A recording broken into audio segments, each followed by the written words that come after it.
And very impressed by the work of John Hagelin here. He has done a lot of good work. But also my work, my background in computer science, which is not, I'm not talking about writing Python code or any of that stuff. I'm talking about computational logic, the theoretical foundations of computer science. What a program can do in theory and what it cannot. Can you prove the correctness of a theorem? Theorem proving, logic. These are logical foundations of computer science that started before there were computers. I mean, there were people who were talking about the theoretical limits of knowledge, theoretical limits of logic. What is computable? What is beyond computation? Now that comes into play when I started, that I utilized to ask myself questions like, is there consciousness of things that are not computable? Which, when you reach the limits of computability, have you reached the human limit? Or is there human potential beyond that? I think this is a very important question in the age of AI. When people ask, what is the relationship, the ultimate relationship of humans and AI?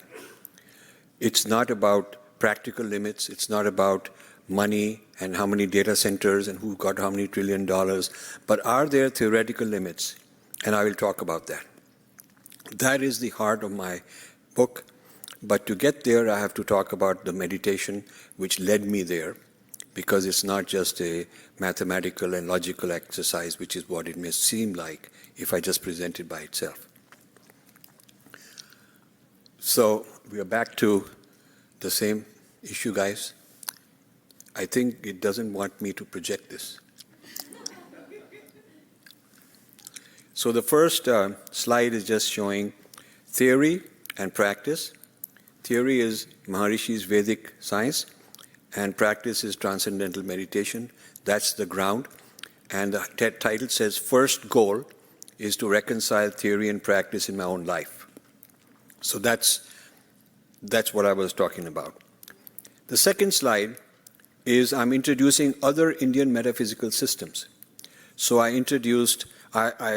studied a lot about Bhartrihari's theory. And Bhartrihari's theory, just to give you a little historical perspective on the importance of Maharishi, Bhartrihari came up with the theory of language, the theory of speech, the theory of thoughts, and Adi Shankaracharya rejected that. Adi Shankaracharya rejected it. If you've studied Vedanta theory, you will study the Shankaracharya's commentary rejecting very no-nonsense, complete rejection of the grammarians. Fast forward 1,000 years, the Kashmir Shaivism people, they started by rejecting it also, and they also rejected Adi Shankaracharya. They rejected both of them. And then later on, the Kashmir Shaivis, the next level of Kashmir Shaivism, yeah, this is the second one. The next level of Kashmir Shaivism, so I have something here which is not there. It's there. No, but there is under Kashmir Shaivism, there is some detail on my slide.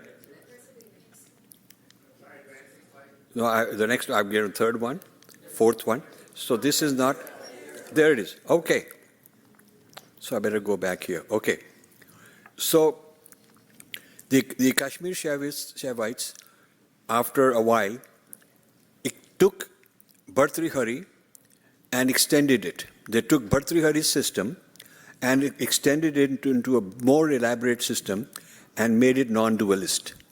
So this brought non-dualism into Kashmir Shaivism. And it was they never really revisited Shankara. They didn't go back and say, okay, we rejected him earlier, should we now bring him back in? They never did that.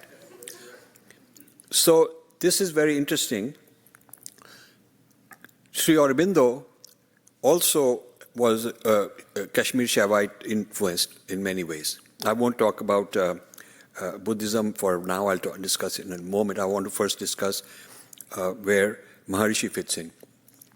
When I practiced TM, as a system of, as a method of transcendence back to the source of consciousness, which Dr. Nader explained beautifully.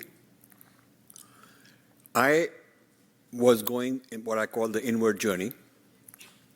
And then when I was following the Kashmir Shaivism ideas, I was not practicing a meditation system, but I was experiencing the creativity which their system says would come about.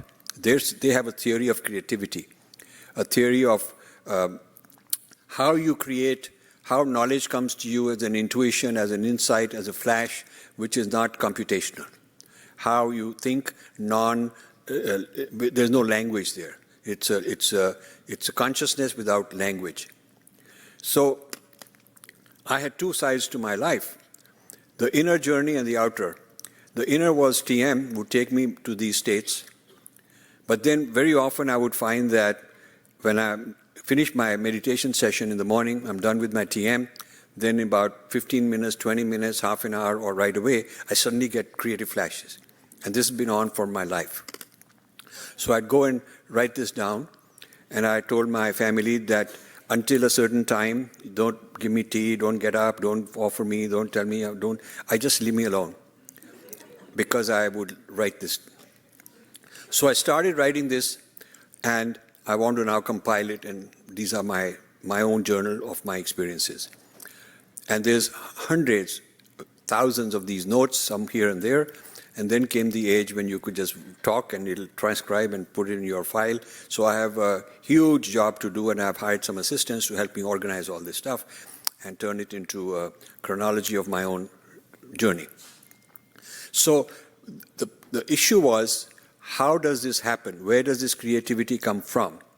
And the best system to answer the question was Kashmir Shaivism. So I had two systems. And then I was having these discussions with Candace, and I gave her the vocabulary of Kashmir Shaivism. I said, but they also describe the same thing. What Maharishi is calling transcendence, they also describe it this way. And Maharishi has a very elaborate vocabulary, but my experiences of the outward manifestation, of the creativity side of it, was coinciding more with Kashmir Shaivism. And then she pointed out to me one day, aha, I found one tape where Maharishi talks about this. So I said, this is very exciting. It's a very big thing for me. So we heard that whole video together. And it was a big moment for me, because it told me that these aren't two different systems. This is, Maharishi's also got his own way. He said the same things. Now I had been following yet another thing. There is Lakshman Ju, was a great Kashmir Shaivism scholar, and Swami Muktanand, another, and both of them I was very much involved with. Lakshman Ju Academy was in Southern California. John Hughes runs it, and he's now not well. His daughter runs it. They moved to Oregon. So John Hughes lived with Lakshman Ju, who was a great exponent of Kashmir Shaivism. And he lived with him in Kashmir during all those days of terrorism and the Pandits had to run away and all. So when everybody ran away, John Hughes would go back with his family and keep recording Lakshman Ju. And so he has that Lakshman Ju's library of talks on video and tape and all that. So I was very upset at John Hughes, saying, why did you bring it here? What are you trying to do with it? Why don't you return it back? And Dr. Karan Singh, who's a Kashmir, the last Maharaja or Maharaja's son, told me, go get that back. I said, well, his point is that you guys ignored it. Nobody was there to look after him, and he went and looked after him, and that belongs to him. So anyway, so I had my issues with John Hughes. But then over the years, I reconsidered, reevaluated. I think I was not right. He was doing something quite remarkable. He wanted to take the recordings, put them up, along with his best translations, his best interpretations, put them up, which is what he's done. So I started supporting the Lakshman Ju Academy that John Hughes runs. And so as a result of that, I felt there's a resonance between him and Maharishi. So I I wanted to find out did they know each other? Did they talk to each other? Was there influence? Was there cross-fertilization? And sure enough, there was. Maharishi visited Lakshmanju in Kashmir. They presented to their audiences together. They were on the stage together. They invited each other. In Rishikesh, they had events. And Swamiji and Swami Muktanand was also a good friend of Maharishi Mahesh Yogi. So this completes it's a big moment for me that the inward journey and the outward journey are really one.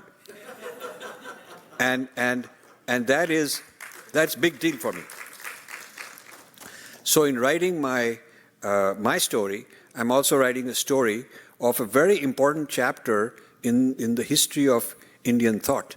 The very important chapter is that, you see, in Indian thought, people think that there's just one, it is frozen in time. It's not so.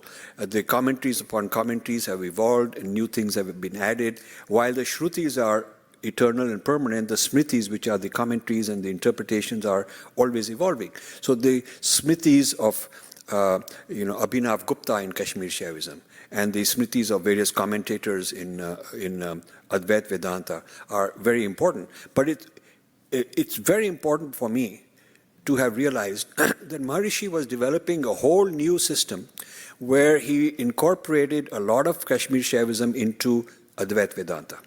That this enriched Advaita Vedanta while being absolutely true to the Shankara tradition, because after all he was with the Shankaracharya of Jyotirmat for 10 years, and that is the Shankara tradition as pure as it gets.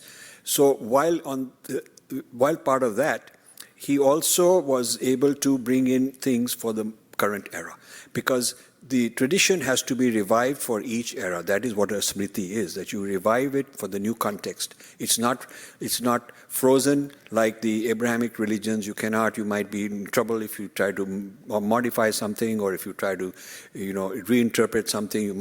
This is a tradition of ongoing reinterpretations. And I think Maharishi deserves a place in the history of Indian thought and Vedic thought as having developed, like Abhinav Gupta developed Kashmir Shaivism, took it to new heights. Like Bhartrihari developed the grammarian system, took it to new heights. I think Maharishi has made an original contribution in the way he has expanded Advaita Vedanta. That's my feeling about Maharishi, and certainly it helped me in my life.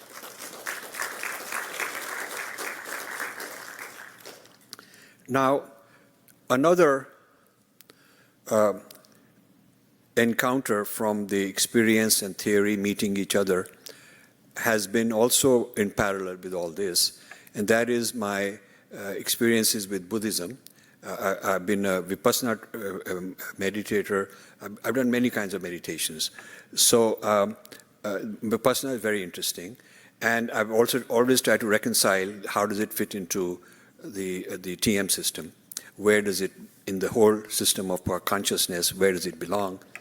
And I found Dignana and Dharmakirti. They were Buddhists in the 6th, 7th, 8th century kind of era. And when I had these exchanges like I'm having with Candace, I used to have them with my friend Bob Thurman, who is no more. He just passed away last month, a brilliant, brilliant man and a very dear friend. He was one of the leading exponents of Buddhism in the Western world. So at Columbia University, and my foundation did many projects with Tibet House and Columbia University on that. So these deep and profound conversations we used to have, where I would bring in the Vedic side, and he would talk to me about the Buddhist side, and we would talk experientially and meditate together and exchange ideas and brainstorm and all that. And we have hosted several panel discussions where we brought in people for 3-4 days to talk about these things. This is about 25 years ago we did that. So it turns out that his life work, which is very widespread, but the main work he did was on Dharmakirti. And Dharmakirti developed what Dignan had initiated. And this theory of language, mind, knowledge, limits, is very deep in the Buddhist philosophy. And so when you experience, the experiential side is vipassana, mindfulness, etc., and they give a very kind of cursory explanation when they teach you that. But this is the real deep theory. So I tried to understand from this level how to relate it to Vedic science. And I have my own theory on that. So I have my goal was to reconcile all these systems. It's not coming there. Again, it stopped. I think you have to, I'm on to the next slide. Pointed at the laptop. Huh? Pointed at the laptop. Pointed at the laptop, okay. That was his. Oh, there it is. Okay, now okay, that's a good idea. So basically, I've spent my many decades, no, that's too light, I have to,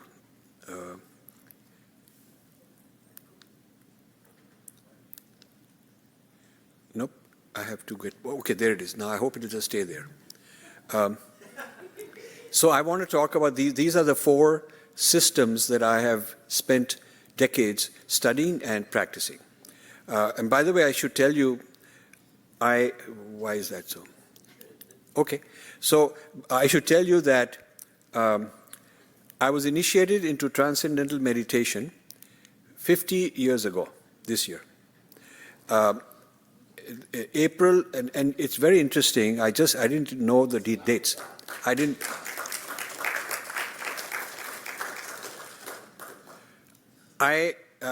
know the dates. I knew it was San Diego. It was mid-70s, a year before I got married in 77 or a year or two. I didn't know specifics. But I came here to learn the advanced technique, and they look you up, with your name and all of that. And they did test my mantra and certified, yep, this is good. So the guy told me, the guy who who taught me the advanced technique, said, you were initiated by Thomas Broggs in San Diego on 3rd April 1976. So I said, it sounds right, but I didn't know those dates. So now I'm so happy I know those dates. And would you believe,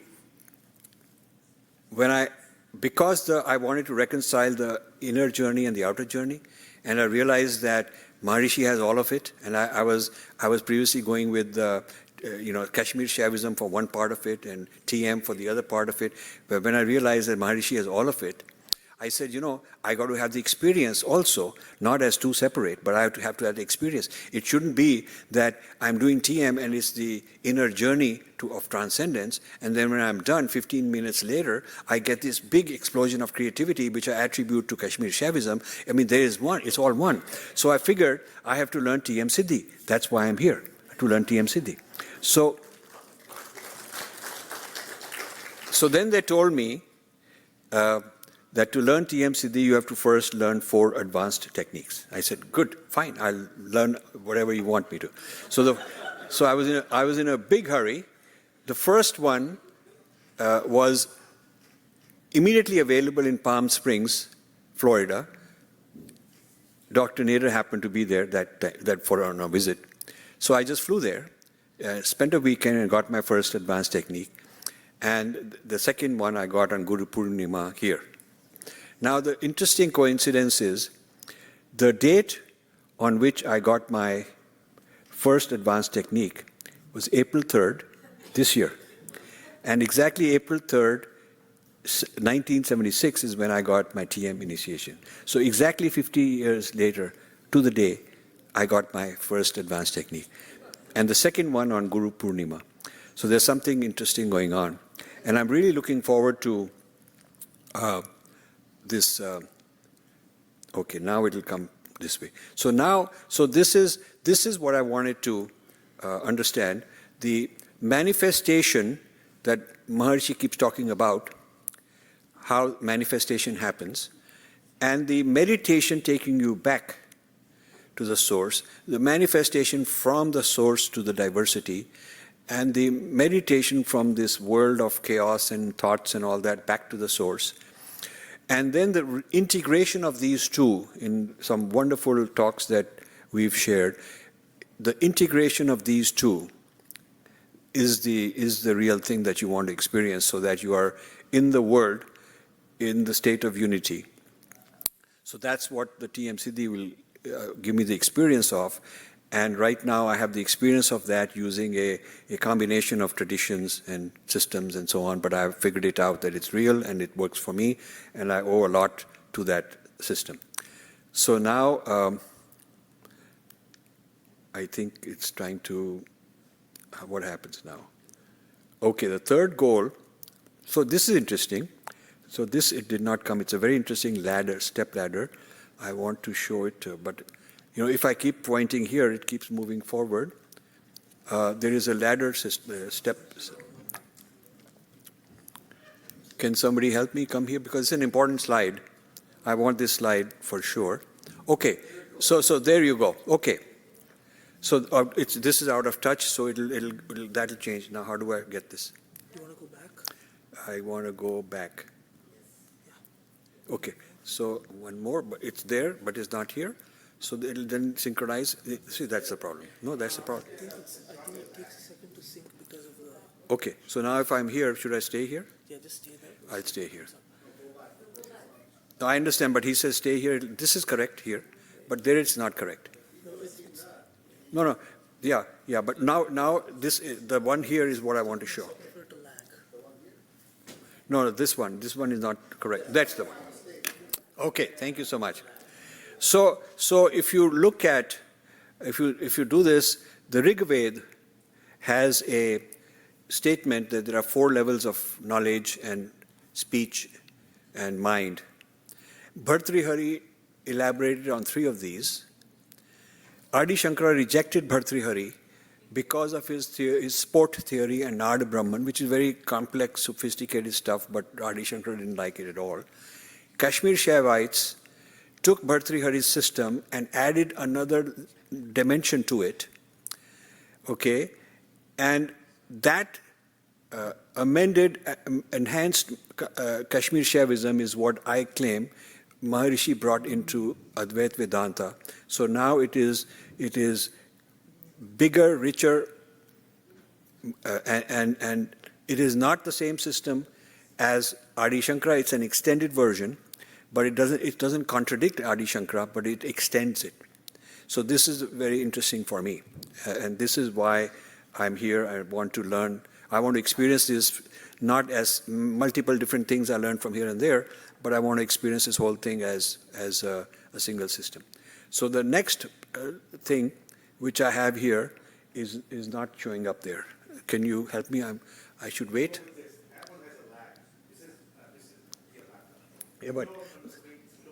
Yeah, but here also it's not.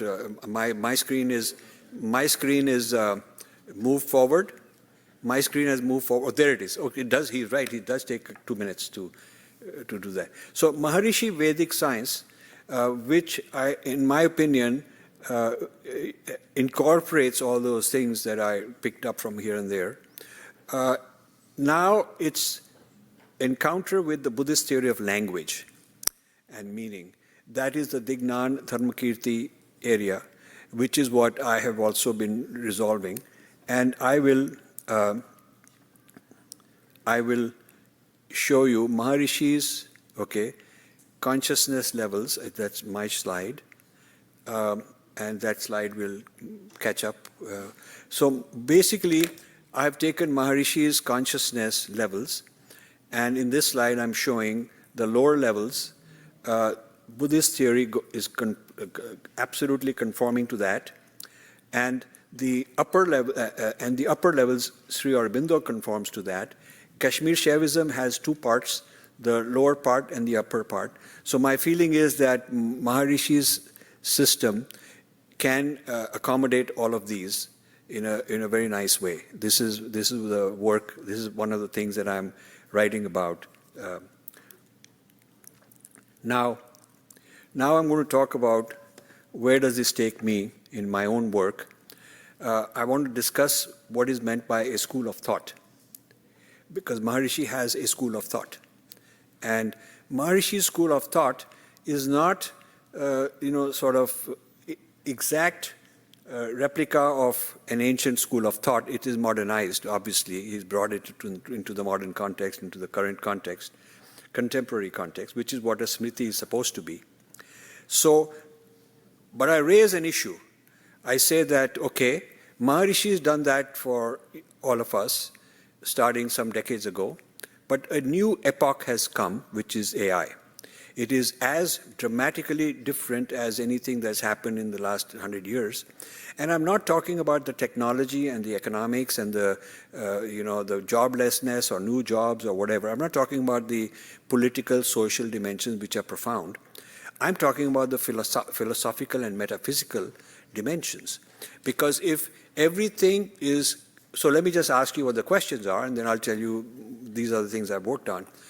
If everything can be done in theory, if the mind can be replicated by algorithms and AI and robots, which is what singularity claims, the people who claim singularity and general intelligence, some say it's there, some say it'll be there in a few years or 20 years, doesn't matter even if it takes 1,000 years. If it can in principle be done, then it means that the brain is basically a machine. It's a biological equivalent of silicon, and if you can have its building blocks are, so as a scientist you have to say the building blocks are molecules and atoms and fundamental particles.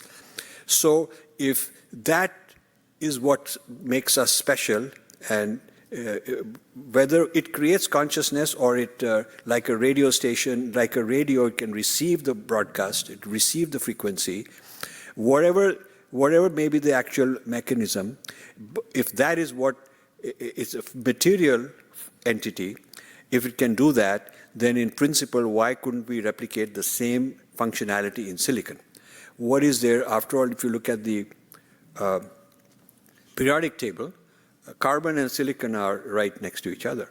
So there is, you could believe that God, Bhagwan, whatever, evolved us, brought us to this point to take the cosmic consciousness and move it forward up to a point, and now we are no good. We just reached out, we are too violent, we are a bunch of useless people, human beings in general, and we are very dirty, we produce so much junk, and so we kind of polluted the world, we are infested the earth, and now a new body type will evolve, a new avatar, a new body type will evolve, and our job is to train that, take over, turn over all our knowledge, so we go extinct, we become like monkeys are, they look after us like monkeys, and maybe they'll be nice to us, and we'll have, like, they have zoos, we have zoos, so they will be treating us like we treat monkeys, and they'll be very exotic, and they say, hey, we evolved out of this, these guys were there, they used to have, they used to eat idli dosa and all that stuff.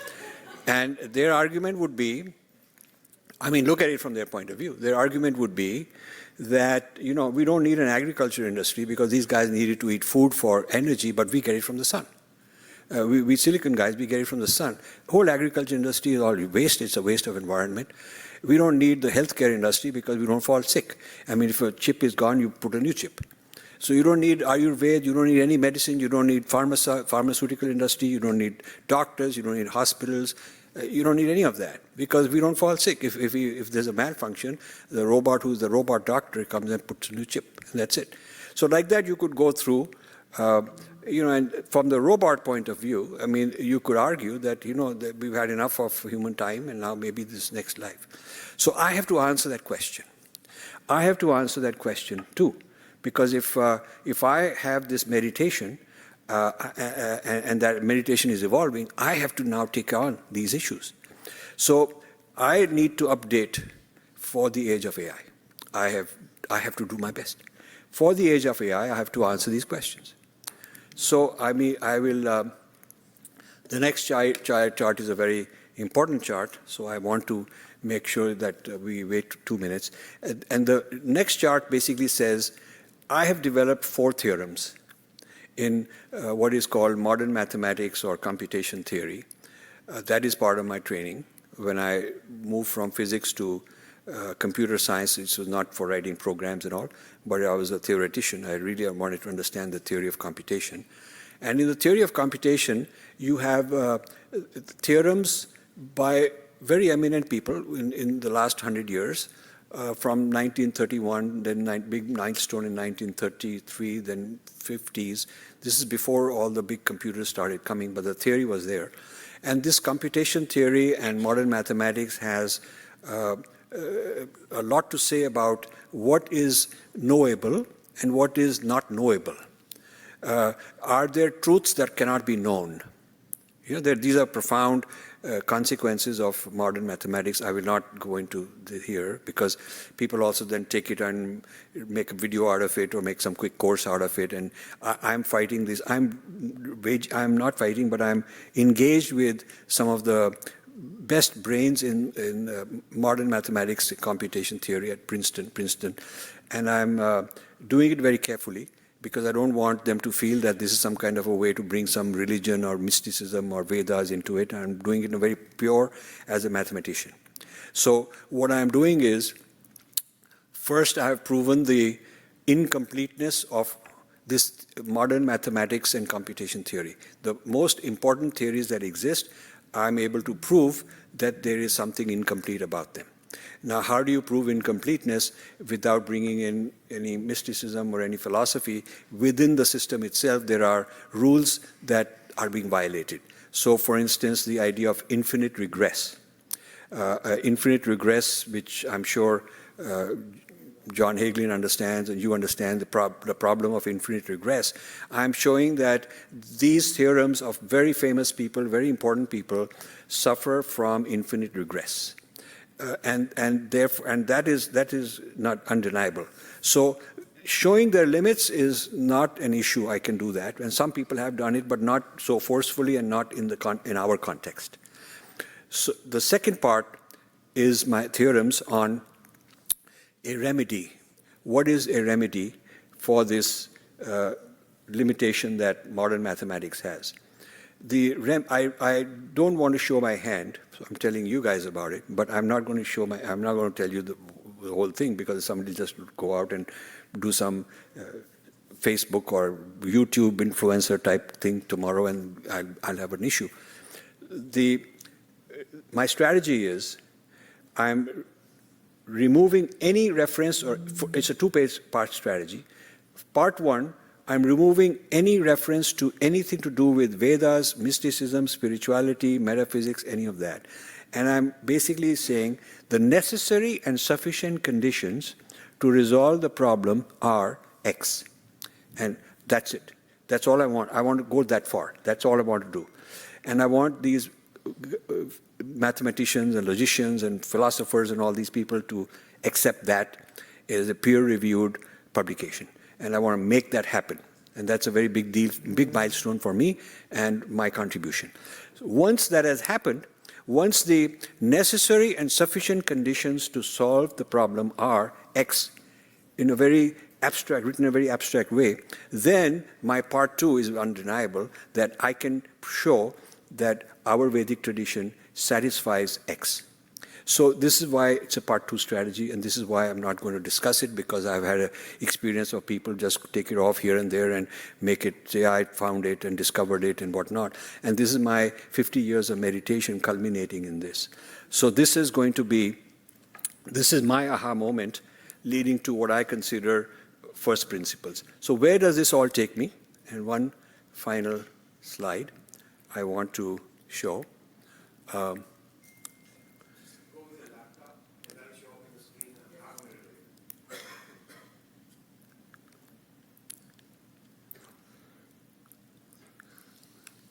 Okay.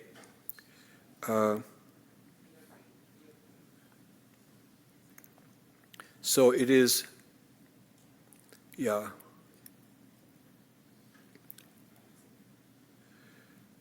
So this is I'll just show you. So that thing in the middle is frameworks. It just overflowed. So I'm developing first principles and frameworks and applying them to current situations. So the idea is the first principles are Vedic first principles. The frameworks are how you use these first principles and argue and reason. And to commemorate our 30th anniversary, some people said, why don't we take all the terms we've coined and write a book on all the terms we've coined, which influenced so many people. And then as they started compiling the terms we've coined and writing descriptions, some of the descriptions went 2 pages, 5 pages, 20 pages, 25 pages to describe what it is, like to describe the non-translatability of Sanskrit. So it's a big subject. So we ended up with 800 or 900 pages of frameworks. Those terms are not just terms we've coined, but entire ways of thinking, entire frameworks of how you think, how do you reason, how do you answer. So we now have a project called Our Frameworks. That compilation of our frameworks is our school of thought. So we have about 70 or 80 frameworks in our Infinity Foundation, and a team is developing, writing them up and all that. Now this new insight will add a whole lot of new frameworks and expand the first principles on which we are going to reason and argue. Because once you have the Maharishi's Vedic science is a set of first principles from which many conclusions, many applications to society are to be done, which is why it is such a beautiful system, because starting with first principles, you can prove a lot.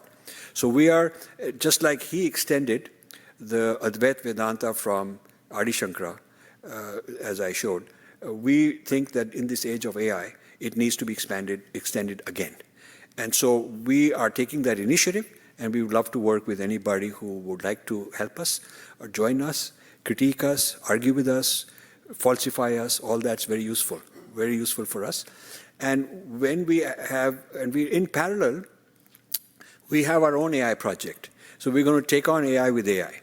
So we have our own AI project for the last 3-4 years, where we are taking our first principles and our frameworks and creating a system of reasoning using our frameworks.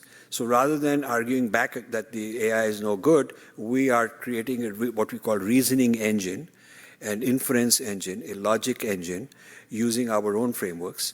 And this is not large language model based. It is not anything that, okay, we're going to create a new large language model. We've avoided the whole large language model, small language model. It's not a manipulation of language, because we are looking at knowledge at a level which is before you language it, there's an idea before you turn it into language. And that is the whole beauty of what I've learned from the Maharishi system, and that TM Siddhi will take me further into. So now the final thing, it says, this is a slide that says my journey, and then I'm done. So this is basically, it starts with meditation, then Vedic theory, to understand it in the context of Vedic theory, then broader metaphysics. Broader metaphysics is where I bring in the metaphysics of the other people like Kashmir Shaivism and Sri Aurobindo and all these things. And then the green one is 108 frameworks. I should have actually turned this into a PDF because the format of this machine is different. The 108 frameworks, which we are doing. And this blue one is the big idea, the big breakthrough, mathematics and computation logic, a new expansion of our tradition by incorporating what we think is innovative 4 theorems we've made. And this is what we're calling new smritis, first principles. And this is going to be packaged as a school of thought. Thank you very much for listening. I would love to take questions.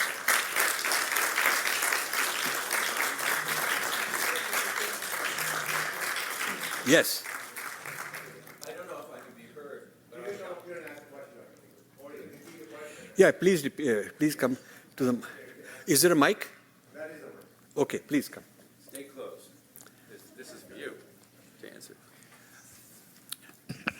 That was beautiful, and you could go on and on because what you've opened the door to is very rich. Maharishi was explaining to us year after year why the different saints, Buddha, Shankara, etc., seem to be telling different stories. And he came up with the understanding of higher states, a hierarchy of higher states of consciousness, beginning with deep sleep, where there's really no awareness, dreaming, where there's some kind of foggy, inconsistent awareness, waking consciousness, which we all know, transcendental consciousness, which is absolute abstraction, not much to say about it really, except that it's the source of the universe, cosmic consciousness, stabilizing that so that in activity, you're out there, you're engaged, but on the inside, you transcend it all. And then God consciousness, where you still have that inner transcendent, the outer world looks divine. Your senses and emotions have refined to the point that you're seeing God everywhere. Unity consciousness, Shankara, where everything is just one. And because of the difference in these great sages, I mean, Buddha, of course, and Shankara, of course, it's kind of like a Tower of Babel.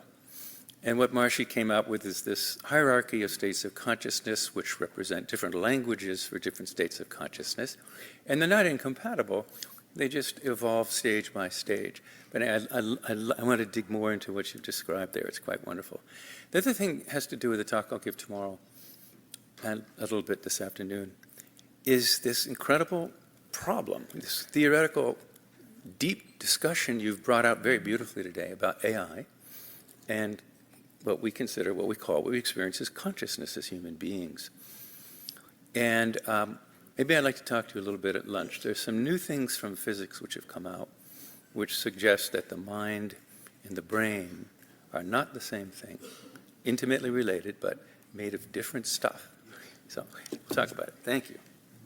So, thank you, Dr. Hagelin. This is why I came here. I came here to meet kindred spirits and start a collaboration because I really want. I've spent so much time on this, and I thought this is the right place, the right forum. And when my book comes out, I want to launch it here because it's going to be. It brings all this out, and the formal theorems will be spelled out in a way that is sort of mathematician, logician, perfect. That's what I'm looking for. And no trace of any mysticism, because that I can very easily show how all this came out of that. Where it came from, I can show. But as far as the world is concerned, world of secular atheistic science and technology and all that, I want to be very clear that this is what I'm presenting to them in a way they have no excuse. They cannot use the excuse as some mystical thing to deny me an audience. And I'm getting that hearing, and I'm very encouraged. So at some point in time, I want to collaborate, and whoever is interested should contact me later on. I see a couple of hands, yeah.